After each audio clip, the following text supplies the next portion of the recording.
महाराज जी के पास बैठे हुए हैं और महाराज जी से कुछ बात करेंगे कि आज का जो समाज है, आज का जो युवा है, वो काफ़ी जो महाराजों की बातों पर, संतों की बातों पर ध्यान देने लगे। जैसे वृंदावन में प्रेमानंद महाराज को आने के बाद इतने जो युवा हैं, वो मतलब जो प्रेमानंद महाराज की जो फ्रेंड्स, एक फ्रेंड टाइप के जो युवा हैं, वो युवा बहुत ज़्यादा फैन हो गए उनके। तो महाराज जी, आप क्या कहना चाहते हो कि जब महाराज जी, प्रेमानंद महाराज ने जो मार्गदर्शन दिया है, उसके बारे में क्या कहना चाहते हो? सबसे पहले आपको नमस्ते और आपके सभी दर्शकों को प्रणाम जी। और जो भी प्रेमानंद महाराज हैं, बहुत सारे ऐसे दक्षिण भारत में माता अमृतानंदमयी हैं, जग्गी वासुदेव जी हैं, स्वामी रामदेव जी हैं, तो बहुत सारे ऐसे योगी महात्माओं का पहचान ही यह भूमि रही है। तो उनका जो अनुभव है उसके आधार पे वह कर्म है, यही एक संत योगी की पहचान है। जी। यानी संत योगी का जो जीवन है वो तथागत होता है और कथावाचक का जीवन तथाकथित होता है। वह कह रहा है, प्रवचन बड़े बड़े दे रहे हैं, बड़े बड़े पंडाल लग रहे हैं, भक्त जन आ रहे हैं, लेकिन उसके अनुसार हो सकता है उसी का जीवन न हो। लेकिन संत तब बनता है व्यक्ति, योगी तब बनता है जब स्वयं को तपाकर, इंद्रिय संयम करके उसमें जीता है, तब जाके उपदेश करता है। तो उसी में से एक प्रेमानंद महाराज जी हैं। तो व्यक्ति रट के बोल रहा है या फिर अनुभव से बोल रहा है, तो वो समझ में, वाक्य से समझ में आ जाता है जो अनुभव से चला है। तो प्रयत्न करना चाहिए आज की युवा पीढ़ी को कि जिसने अनुभव से जिया हो तब बोल रहा है, उसी की बात को स्वीकारना चाहिए, उसी को फॉलो करना चाहिए। हालांकि किसी भी संत योगी का उद्देश्य नहीं होता कि आप उसका अनुकरण करें। वह तो कहता है तुम स्वयं के अनुकरण के द्वारा अपने आत्म तत्व तक पहुँचो। वह तो बस एक मार्गदर्शक होता है। तो महाराज जी, आपका जैसे आपकी एज कितनी होगी? हमारी एज अभी 33 है। 33 है। और मेरी पढ़ाई आधुनिक ही रही। जी। यहीं पर प्रयाग में ही हमारी पढ़ाई हुई। 2013 महाकुंभ में मैं यहाँ पढ़ता था। जी। ये गंगा उस पर IRT इंस्टीट्यूट है, सबसे पुराना इंस्टीट्यूट है इंजीनियरिंग कॉलेज का। और तब हमारे कोई विचार ज़्यादा साधुवाद आस्तिकता में नहीं था। हाँ, जानने की जिज्ञासा थी। बहुत सबके अंदर प्रश्न उठते हैं, जीवन से संबंधित, सृष्टि से संबंधित, चाहे गीता है वह भी प्रश्न से ही संबंधित है, उपनिषद है। तो ये जो प्रश्न उत्तर की प्रक्रिया रही, एक चर्चा व्यापक की प्रक्रिया रही, उसी उद्देश्य से भी कुंभ का भी समायोजन किया। और विशेषकर प्रयागराज का जो महाकुंभ है अन्य जगहों से विशेष है, क्योंकि यहाँ गंगा यमुना सरस्वती का संगम है। लेकिन सरस्वती गुप्त है। अच्छा, सरस्वती गुप्त है, नहीं दिखाई देती। सरस्वती किसकी प्रतीक है? विद्या की, ज्ञान की। हाँ। तो वह ज्ञान जो हमारे अंदर गुप्त रूप में है, आत्म विद्या, ब्रह्म विद्या के, उसको जागृत करना विचार मंथन के द्वारा, शास्त्रार्थ के द्वारा, यही उद्देश्य था महाकुंभ का। कुंभ का अर्थ है, जैसे घड़े को भी कुंभ बोलते हैं। जी। कुंभ का अर्थ है ग्रहण कर लेना और उसकी ऊर्जा का प्रसार करना ग्रहण के बाद। जैसे यहाँ पर बगल में आप देखेंगे तो जल कुंभी है। कुंभी क्या करता है? वो जल को बांधता है और अपना प्रसार करता है।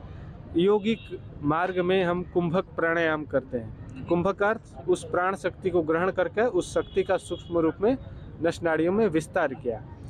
तो इसीलिए कुंभ का जो उद्देश्य था, ज्ञान, अलग अलग लोग तपस्या अलग अलग जगह पर ज्ञान विज्ञान का कर रहे हैं, वह अपने अनुभव से जो भी उन्होंने दृष्टा भाव में देखा, अनुभव किया, उनका ग्रहण होता था। फिर उसका जो जिज्ञासु युवा आते थे, लोग आते थे, जीवन अध्यात्म के प्रति उसका विस्तार किया जाता था। तो महाकुंभ का आयोजन यही था, ज्ञान का विस्तार करने के। पिछले 100 वर्षों में धीरे धीरे समाप्त होने लगी। समाप्त? हाँ, पिछले 20वीं शताब्दी में धीरे धीरे समाप्त हो गई। हो जाएंगे या हो गई? 100 वर्षों में नहीं हो रही है जैसा शास्त्रार्थ होना चाहिए। जी। अब नाम तौर पे हमारा एक प्रवचन हो रहा है, भाषण हो रहा है, उसको शास्त्रार्थ नहीं कहते। शास्त्रार्थ है कि एक विषय पे आप अपने अनुभव समझ रखेंगे, हम अपने अनुभव समझ रखें। वहाँ फिर पद मान नहीं होगा, वो चाहे गृहस्थ हो, संत हो, वो भेष का मान नहीं होगा। वहाँ ज्ञान का बस एक मान होगा, क्योंकि ज्ञान किसी के अंदर घटित हो सकता है जिसकी गहराई चिंतन हो।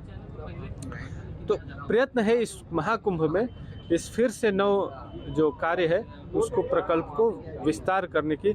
और इस जो आश्रम देवराहा बाबा आश्रम अखंड ज्योति जो सेक्टर 19 में स्थित है, यहाँ पर शास्त्रार्थ संगोष्ठी के आयोजन है, जो कई विषय हैं, शिक्षा, राष्ट्र निर्माण, राष्ट्र निर्माण की आप बात कर रहे हैं, लेकिन बिना शिक्षा को सुधारे नहीं कर सकते। उसी तरीके से पर्यावरण और विज्ञान संतुलित होना चाहिए, नहीं तो जैसे आज विज्ञान पर्यावरण को प्रदूषित कर रही है, नाश कर रही है। तो ये जो संकलित आपके विषय हैं, जैसे स्वास्थ्य और योग साधना जी। फिर 13 जनवरी से 19 जनवरी को है शास्त्र अध्ययन और दर्शन, दोनों जुड़े हुए शब्द। तो ये मतलब इसी आश्रम में होगी? यहाँ इसी मंडप में इस प्रकार की गोष्ठी अलग अलग संस्थान या जिनकी जानकारी में यह सूचना पहुँचती है वह लोग आते रहते हैं, उनसे वैचारिक एक गोष्ठी होती रहती है। कभी 2 लोग आते हैं, कभी 4 लोग, तो ऐसे पूरा विचार मंथन चलता है और उन विषयों से संबंधित प्रयत्न है कि पुस्तक भी उपलब्ध कराया जाए। तो उसके लिए हम अलग अलग जिन्होंने शोध स्तर पर कार्य किया, ऐसा नहीं कि बस साहित्य के नाम पे बस विस्तार कर रहे हैं पुस्तक, जिनकी बातों में गहराई हो, तो उसका भी संग्रहण करने का प्रयत्न चल रहा है। इसलिए अलग अलग प्रकार के लोगों से संपर्क करना, उनसे पुस्तक मंगवा लेना, ताकि ज़्यादा से ज़्यादा सत्य के जिनका शोध रहा वह ज़्यादा लोगों तक व्यापक रूप में पहुँचे। और मैं आपके चैनल के माध्यम से उन सभी ज्ञानी विज्ञानी जो हमारी जानकारी में नहीं है, उन सब का स्वागत है। वो अपने ज्ञान विज्ञान का यहाँ विस्तार कर सकते हैं। तथा दूसरा, जो श्रद्धालु आते हैं वह स्नान करने के साथ इस ज्ञान के संगम से जब तक आप नहीं पवित्र होंगे तब तक पूर्णतया आपका किसी भी प्रकार से अग्रसर नहीं होंगे आध्यात्मिक। तो केवल भीड़ आकर भगदड़ मचाने से बेहतर है कि आप जानने की इच्छा से आए और उस जहाँ जहाँ पर ज्ञान का विस्तार आयोजन आपको लगे कि बेहतर तरीके से हो रहा है, तो वहाँ पर आप भागीदारी होना चाहिए, तभी आपका महाकुंभ में आना सार्थक हो। सही माना जाए जी। तो महाराज जी, जैसे और जो संत हैं और जो महाराज हैं जो भारत भ्रमण करते हैं, घूमते रहते हैं, जैसे कोई हिमालय पे रहता है, कोई उत्तराखंड की पहाड़ियों में रहता है, तो आप हमेशा यहीं रहते हो या आप भी कहीं रहते हो बाहर? नहीं, मैं यहाँ पर अभी पिछले नवंबर से आया हूँ थोड़ी व्यवस्था बनाने के लिए, और मेरा ज़्यादा समय उत्तराखंड में रहा, कुछ समय साइकिल से भारत यात्रा भी रही। अच्छा, साइकिल से भारत यात्रा जो करी थी आपने, तो ये कितने समय की रही थी? लगभग 10 से 11 महीने था। 10 से 11 महीने। कितना किलोमीटर का होगा महाराज? लगभग 9000 किलोमीटर की थी। 9000 किलोमीटर जी, 2021 में की थी हमने। दूसरा जो वेव आया था हरिद्वार में जब महाकुंभ में कोरोना का, उसके बाद हमने पैदल से हिमालय की तरफ और नीचे की तरफ तराई क्षेत्र में साइकिल से काफ़ी क्षेत्रों में घूमना रहा। अलग अलग संत ज्ञानियों के अनुभव हैं, और उसी साइकिल यात्रा के दौरान हमने यह पुस्तक भी विज्ञान तथा अध्यात्म की प्रेरणा मिली लिखने की। इसमें जो भारतीय दृष्टिकोण थी विज्ञान अध्यात्म को संतुलित तरीके से देखने की, वह दृष्टिकोण बताने का प्रयत्न किया है कि एक गणितज्ञ की दृष्टि क्या होती है सृष्टि को देखने की और बताने की, भौतिक वैज्ञानिक की क्या होती है, जीव वैज्ञानिक की क्या होती है, संत की दृष्टि क्या होती है। तो कितने दृष्टि हैं, उनके बताने का तरीका क्या है। जैसे अग्नि है, अग्नि को अब एक भौतिक वैज्ञानिक ऊर्जा में देखता है, एनर्जी में देखेगा। एक गणितज्ञ उसकी ज्योमेट्रिकल फॉर्म में देखेगा, वो कैसे वेव रूप में अपना कार्य करती है। एक जीव वैज्ञानिक उस जो अग्नि है उसकी वृद्धि के रूप में देखेगा, क्योंकि अग्नि ही संतुलित करती है। एक आध्यात्मिक व्यक्ति उस अग्नि को क्रोध के रूप में देखेगा। ठीक है, तो अलग अलग तरीके हैं उस परिप्रेक्ष्य को देखने में। तो उसको बहुत ही विस्तार से सांख्य दर्शन को आधार लेकर, सांख्य दर्शन भारत का सबसे वैज्ञानिक और प्राचीन शास्त्र कहा गया है। जी।